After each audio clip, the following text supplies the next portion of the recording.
Amber didn't believe in miracles, but she believed in timing. And when Blaze, Nigeria's most untouchable Grammy-winning superstar, slid into her DM at exactly 11:11 p.m., she took it as a divine sign. "You're unreal," he wrote. "Only real men get to touch unreal things," she replied. That was the beginning.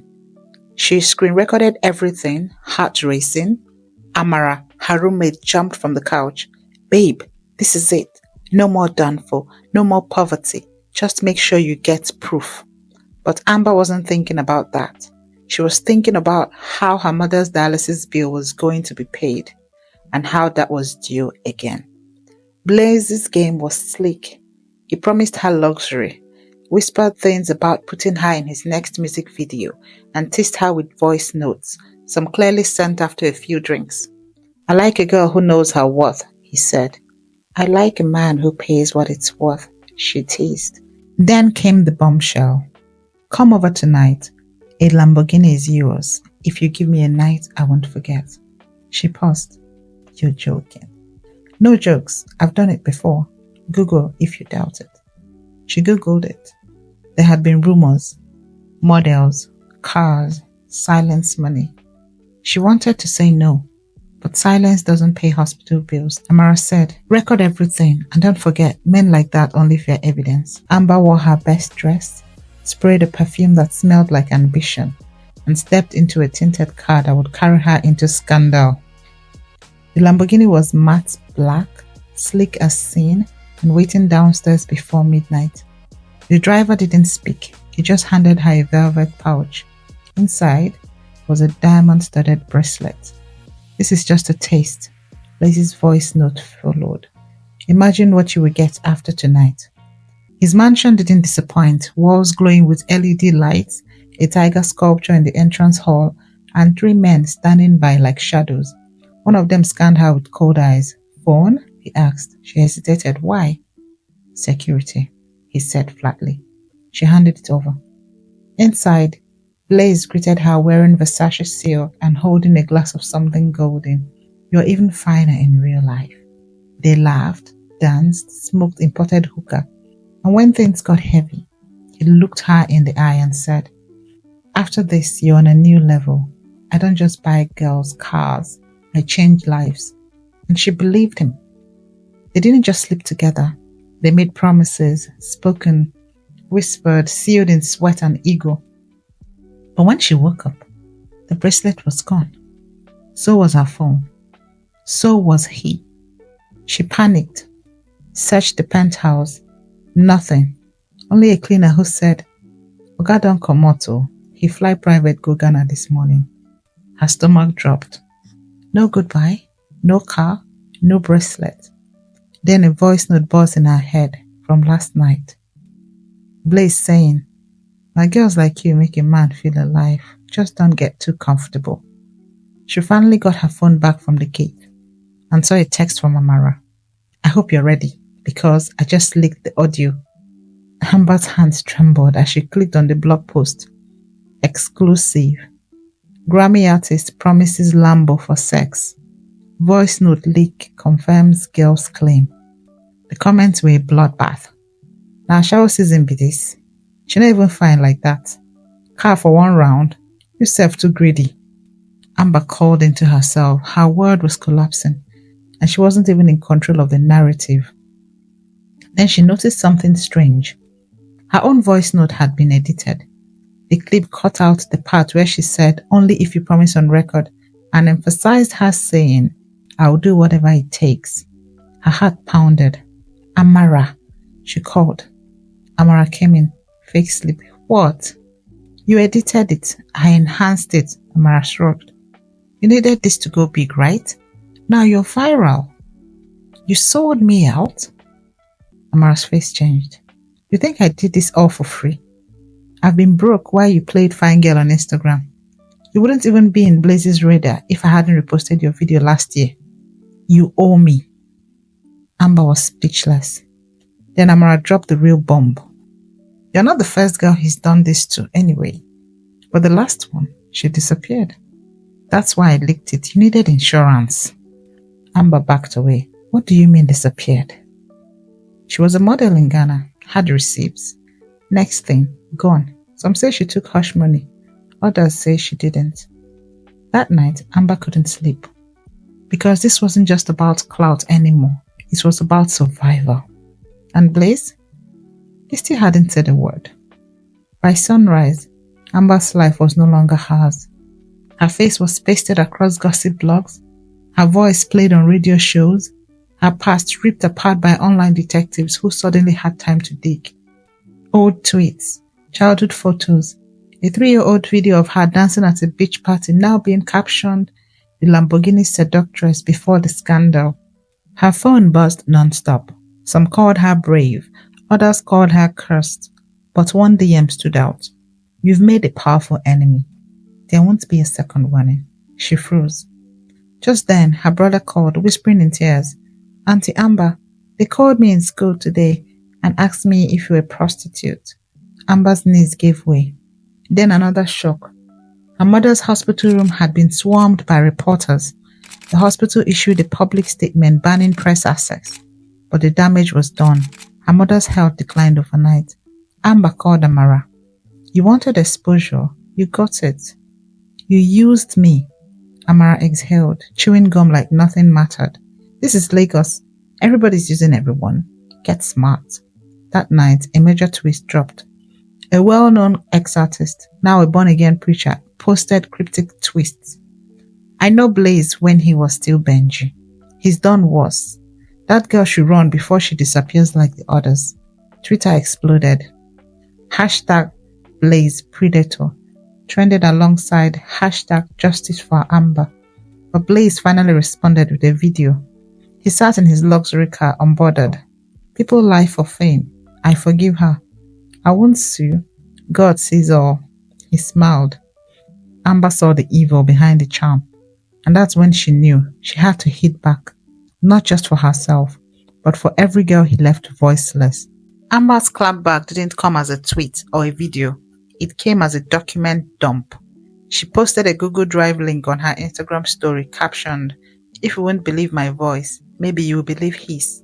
Inside the folder, screenshots of her DMs unedited.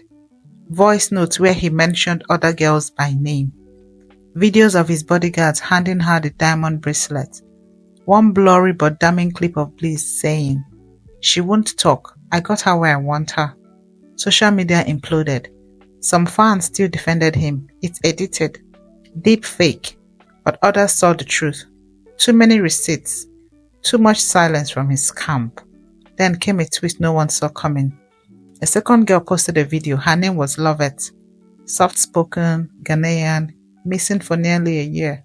"I'm alive," she said. "I was paid to disappear. But seeing Amber speak up gave me courage." Lovette revealed how Blaze kept her in a villa in Lekki for 3 weeks, then forced her to sign an NDA and vanish. Another girl, then another, then 4 more. Amber didn't clap, she cried. The story had outgrown her. She wasn't just a victim anymore. She was the face of a buried epidemic. And Blaze? He deactivated his Instagram. Amber gained 100,000 followers in 48 hours, but fame came with a shadow. Her landlord gave her 7 days notice. There's too much attention.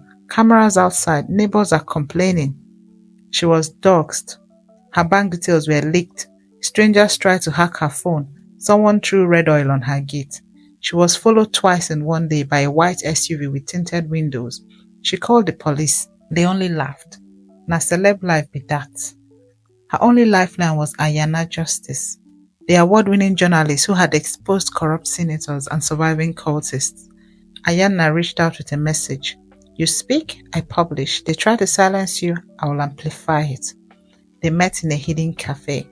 Ayana brought legal experts, cybersecurity professionals, and the camera crew. "What you're doing is dangerous," she said, "but it's necessary. If you're ready, I'll give you the platform of your life. But there's no turning back." Amber nodded. The documentary was recorded that week, titled Lamborghini Lies, The Women Behind the Glitter. Before it even premiered, someone tried to hack Ayana's channel. Someone powerful. A lawyer from Blaze's camp offered Amber hush money, 50 million naira, tax-free. "Take it. It's internet for guests. Use it to fix your family." Amber said nothing, but her silence was louder than any headline. The countdown to the documentary release had begun, and with it, the countdown to war. 2 nights before the premiere, Amara posted a bombshell on TikTok. I lied, she said. Amber was chasing clout. She asked me to leak the voice note. Everything was scripted.